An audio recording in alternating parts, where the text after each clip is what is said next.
Hello, and welcome to the History of Africana Philosophy by G.K. Jeffers and Peter Adamson, brought to you with the support of the King's College London Philosophy Department and the LMU in Munich, online at historyofphilosophy.net.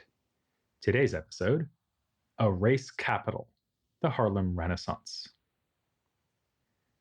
26 novels, 10 volumes of poetry, 5 Broadway plays, countless essays and short stories, 3 performed ballets and concerti, and a considerable output of canvas and sculpture.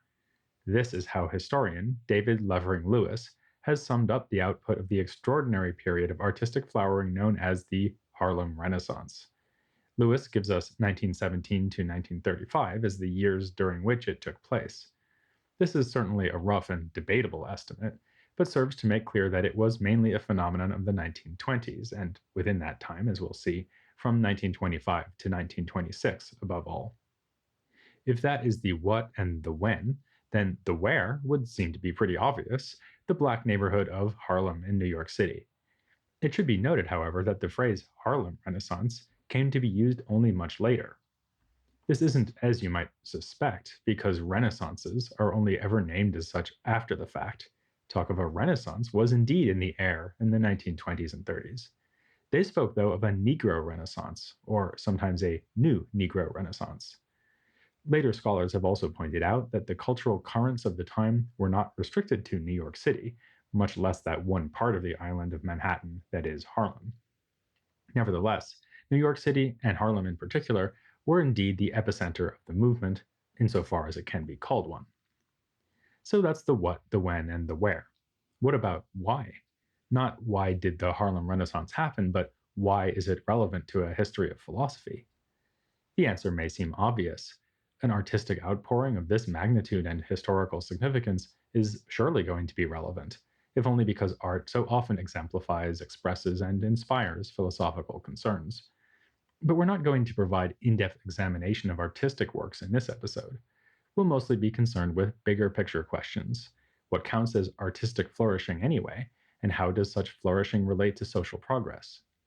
These were questions that the great philosophical minds of the time asked and sought to answer, rendering the Harlem Renaissance an epoch-making event in the development of Africana philosophy. We have emphasized in recent episodes that the opening decades of the 20th century were full of intellectual activity, including the Du Bois-Washington debate, one of the most significant intellectual conflicts in all of Africana history. But when it came to what you might call fine art, it had been a quieter time. As we said, Lewis counts 36 novels and books of poetry by Black Americans over the course of the Renaissance.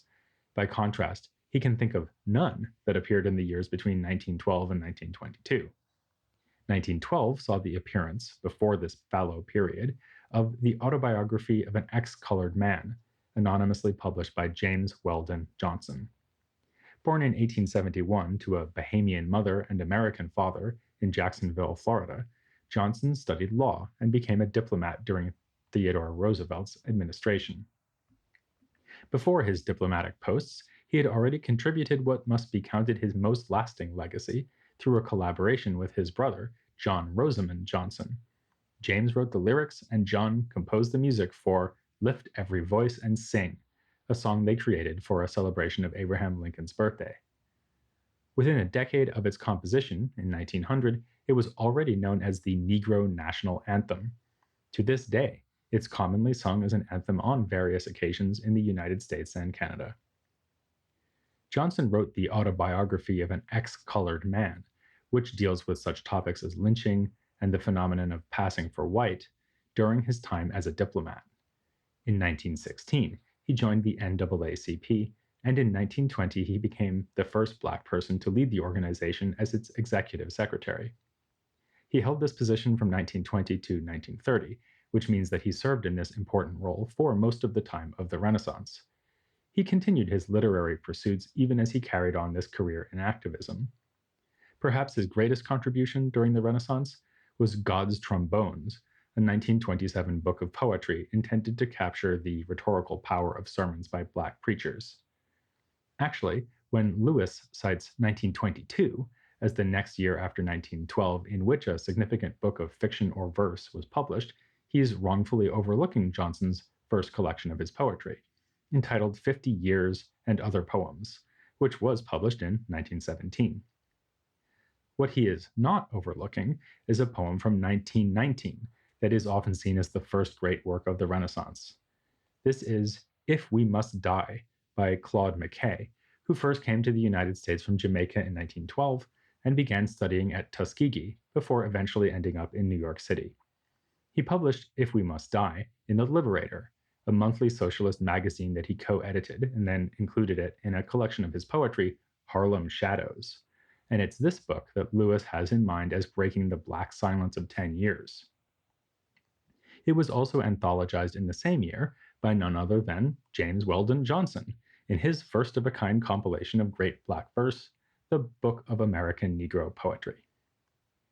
If We Must Die was written in response to the Red Summer. This was the name given to the summer of 1919 on account of violent race riots that erupted in a number of cities and towns across the US, most famously in Chicago.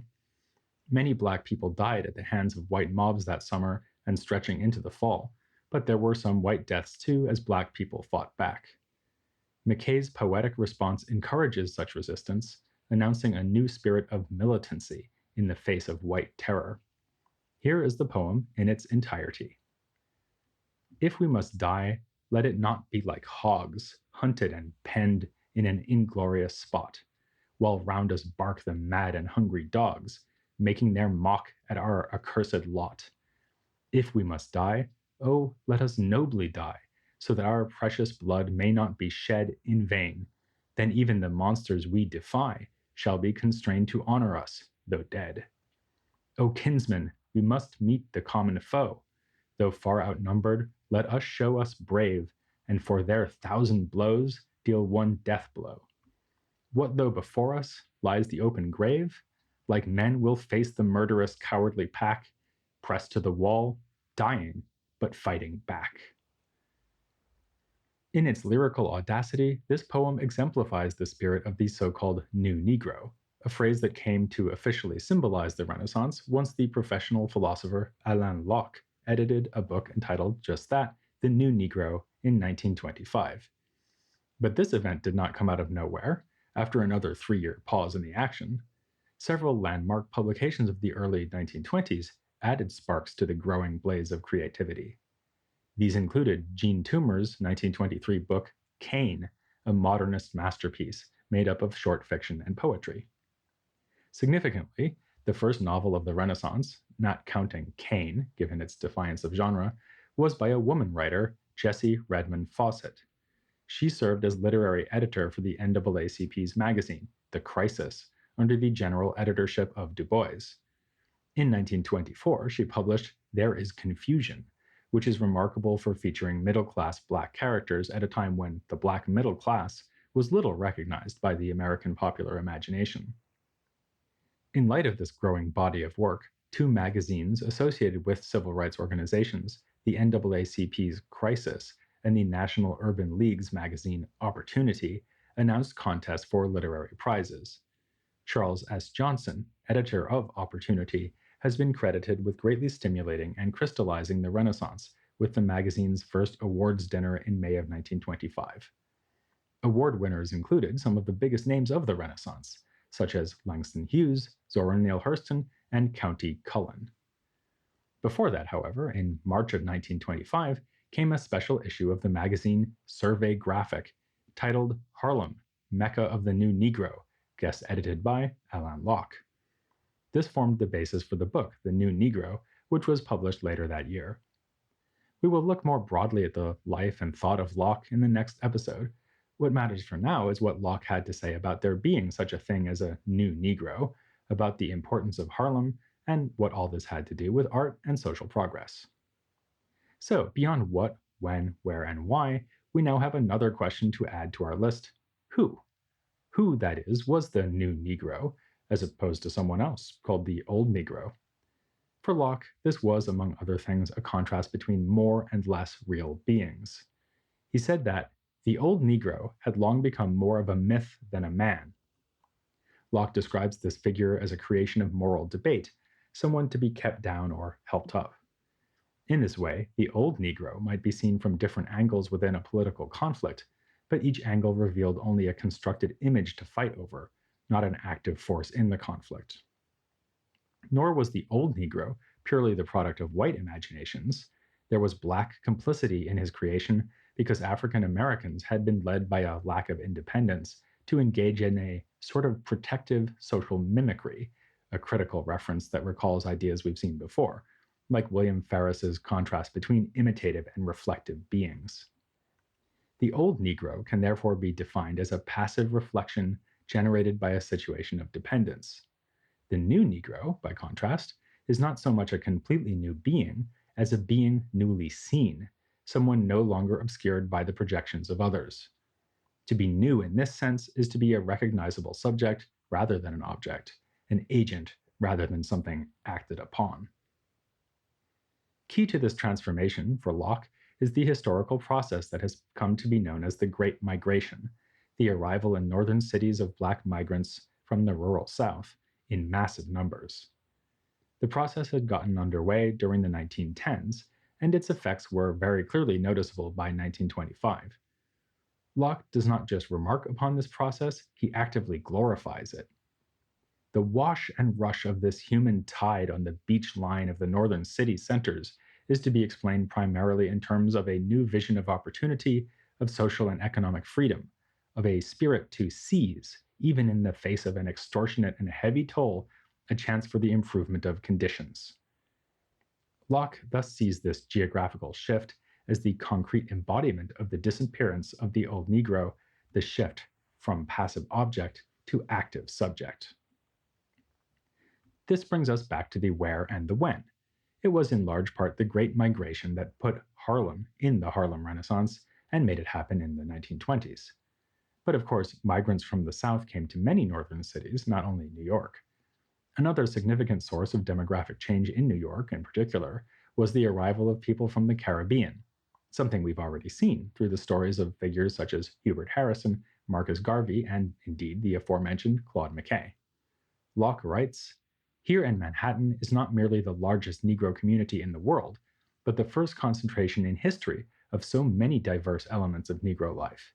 It has attracted the African, the West Indian, the Negro American, has brought together the Negro of the North and the Negro of the South, the man from the city and the man from the town and village, the peasant, the student, the businessman, the professional man, artist, poet, musician, adventurer, and worker, preacher and criminal, exploiter, and social outcast."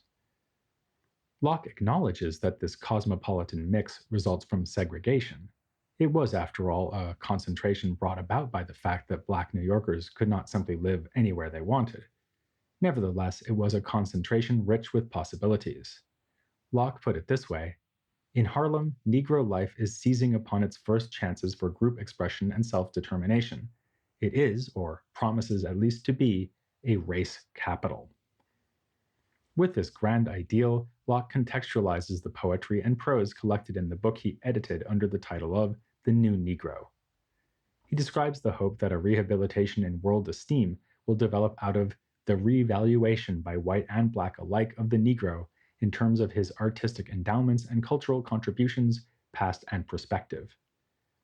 The contributions of the past to the development of American culture in the South are worthy of recognition, but the new situation brings a fresh opportunity to actively reshape the country. As Locke puts it, using the notion of a special gift introduced by figures like Du Bois, a second crop of the Negro's gifts promises still more largely. He now becomes a conscious contributor and lays aside the status of a beneficiary and ward for that of a collaborator and participant in American civilization. Let us move on now to 1926. There was a second awards dinner organized under the aegis of the magazine Opportunity. Langston Hughes, arguably the greatest star of the Harlem Renaissance, published his first book of poetry, The Weary Blues. It features many of his most famous poems, including The Negro Speaks of Rivers, which is here dedicated to Du Bois. Even more significant for our purposes is an essay by Hughes titled The Negro Artist and the Racial Mountain, published in the weekly political magazine The Nation. It appeared in the June 23rd issue, 1 week after The Nation published a very striking essay by George Schuyler called The Negro Art Hokum. Without mentioning Schuyler by name, Hughes clearly responds to and rejects what he has to say. As a result, these two essays constitute what might be the most fascinating philosophical debate of the Harlem Renaissance, touching on fundamental issues of racial identity, class status, and, as with Locke's introduction to the new Negro, the question of art's purpose. Schuyler's piece denied that there was a renaissance in black art going on in Harlem or anywhere else in the United States. This is not because he held recent work by black artists in low regard, but because he thought the category of black art made no sense in the context of the United States. Negro art there has been, is, and will be among the numerous black nations of Africa, wrote Schuyler, but to suggest the possibility of any such development among the 10 million colored people in this republic is self-evident foolishness. Any art arising from these people could only logically be classified, according to Schuyler, as American art. His point went beyond the truism that such art is American because the artists come from America. As he put it most bluntly, the Afro-American is merely a lamp-blacked Anglo-Saxon. In other words, there is no separate black art that can come out of the American experience because the black American is culturally American. He writes, as for the literature, painting, and sculpture of Afro-Americans, such as there is, it is identical in kind with the literature, painting, and sculpture of white Americans. That is, it shows more or less evidence of European influence. The dean of the Afro-American literati is W.E.B. Du Bois, a product of Harvard and German universities. The foremost Afro-American sculptor is Meta Warwick Fuller, a graduate of leading American art schools and a former student of Rodin, while the most noted Afro-American painter, Henry Asawa Tanner, is Dean of American Painters in Paris and has been decorated by the French government. One might naturally ask, what about music? After all, it's hard to imagine a more distinctive cultural form than African American music, and that was already true in the 1920s. So how could Schuyler dare to pretend that black music in America is no different from the music made by white Americans? His reply? True, from dark-skinned sources have come those slave songs based on Protestant hymns and biblical texts known as the spirituals, work songs and secular songs of sorrow and tough luck known as the blues, that outgrowth of ragtime known as jazz, in the development of which whites have assisted, and the Charleston, an eccentric dance invented by the gamins around the public marketplace in Charleston, South Carolina. No one can or does deny this, but these are the contributions of a caste in a certain section of the country. They are foreign to Northern Negroes, West Indian Negroes, and African Negroes. Schuyler thus rejects the category of black art, even in the case of black music, because it erases the cultural difference between different peoples who all happen to be black. This is a kind of aesthetic refusal of the ideology being touted at this very period by Marcus Garvey and his followers, which insisted upon the unity of all people of African heritage. The very idea that there could be a renaissance in black art, in Schuyler's view, had its roots in nothing other than good old-fashioned racism. This nonsense is probably the last stand of the old myth palmed off by Negro phobists for all these many years, that there are fundamental, eternal, and inescapable differences between white and black Americans.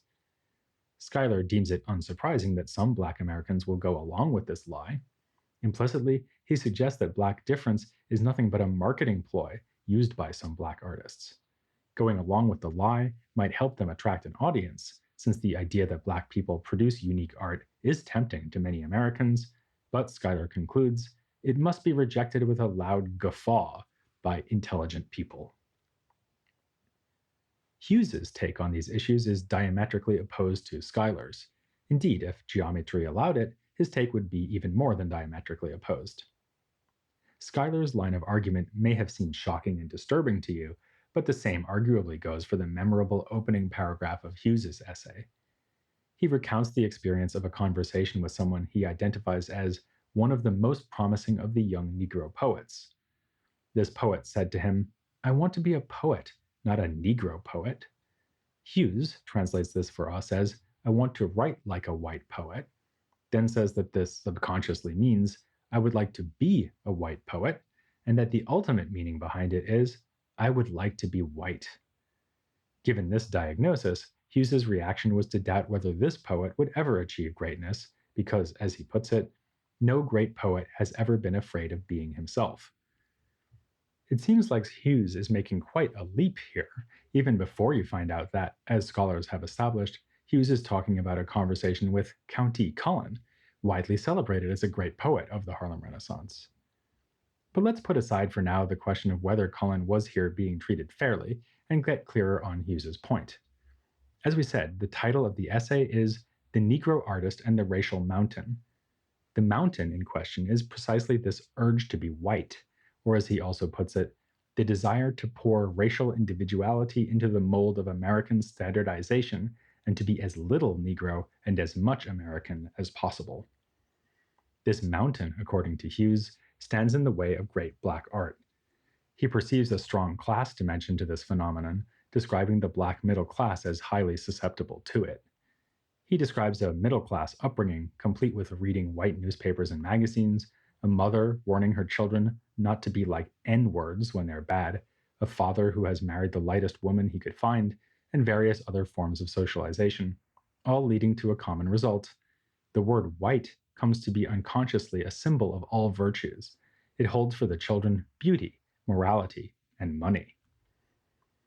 By contrast, Hughes glorifies the ways of those he calls the low-down folks, the so-called common element.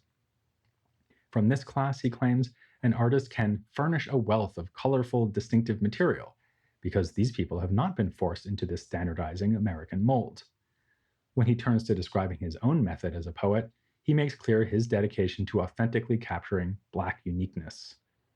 Most of my own poems are racial in theme and treatment, derived from the life I know. In many of them, I try to grasp and hold some of the meanings and rhythms of jazz. In contrast with Schuyler's attempt to regionalize and provincialize jazz, along with other apparently distinctive forms of African American music, Hughes locates within it a kind of key to a Black inner world. Jazz to me is one of the inherent expressions of Negro life in America, the eternal tom-tom beating in the Negro's soul, the tom-tom of revolt against weariness in a white world, a world of subway trains and work, work, work, the tom-tom of joy and laughter and pain swallowed in a smile. He proclaims it a duty of the rising generation of Black artists to seek to change the whisper of, I want to be white, into a confident, why should I want to be white? I am a Negro and beautiful. Schuyler and Hughes thus offer two strongly opposed perspectives, not just on the relation between identity and art, but on what it means to resist racism. Both see racism as underlying the position they reject. For Schuyler, perception of Black uniqueness is an effect of racism, while Hughes suggests that racism's greatest power is its ability to push Black people to forsake the grand heritage of their uniqueness. One way to think through this debate would be to turn now to the poetry of the man who so disappointed Hughes with his desire not to be locked into a black box, Countee Cullen. You might think he would be a spokesman for Schuyler's point of view, given his refusal to describe himself as a Negro poet, yet his enduring classics are explorations of Black identity. The poem Heritage, for example, with its refrain, What is Africa to me, offers a complicated picture of modern alienation, but not one that can be considered universal, as it is the meaning and continuing influence of specifically African heritage that is at issue. It is furthermore ironic that Cullen serves Hughes as the symbol of aspiring towards raceless poetry, given that one of his most oft-quoted lines is the closing line of Yet do I marvel, an interrogation of the mind of God that ends with Cullen musing, Yet do I marvel at this curious thing, to make a poet black and bid him sing. Less than a week after Hughes's essay was published, 1926 saw yet another moment of philosophical significance. At an NAACP conference in Chicago, during a night in which the organization honored the historian Carter G. Woodson, Du Bois himself laid out his thoughts on the meaning and value of art in the context of the Renaissance. His address, entitled Criteria of Negro Art, is as essential to appreciating the intellectual dimensions of the Renaissance as the statements by Locke and Hughes. But so as not to stretch our discussion of the years 1925 and 26 out in this episode for so long that it begins to feel 2 years long in itself, we will save discussion of Du Bois's thoughts for future episodes. As for the Renaissance, it lasted for well over 2 years. It would ultimately come to an end in the 1930s in the context of the Great Depression. Some scholars, including Lewis, take the Harlem Riot of 1935 as the endpoint. Unlike the race riots of 1919, the Harlem Riot was arguably the first instance of what would become a major feature of the latter half of the 20th century. It was not a case of white mobs attacking a black district, but of black frustration bubbling over in response to racism, with property damage and struggles with police coming in the wake of a reported beating of a black shoplifter by store employees. The riot stands out as a moment when Harlem once again began to symbolize something new, but not pleasantly new. Not the hope and artistic genius described by Locke, but the increasing poverty, isolation, and suffering of northern black ghettos. The name of Alain Locke has already been key throughout this episode, but there is much more to say about him. Though he is perhaps most famous as prophet and promoter of the Harlem Renaissance, he was in his own right one of the great minds in this period of American academic philosophy, especially thanks to the aesthetic theory, which he applied in many contexts, ranging from scholarly journal articles to theater reviews. That's who we'll be covering next time, and why you should make sure to listen. As for where, of course, our discussion of Locke will be right here on the History of Africana Philosophy.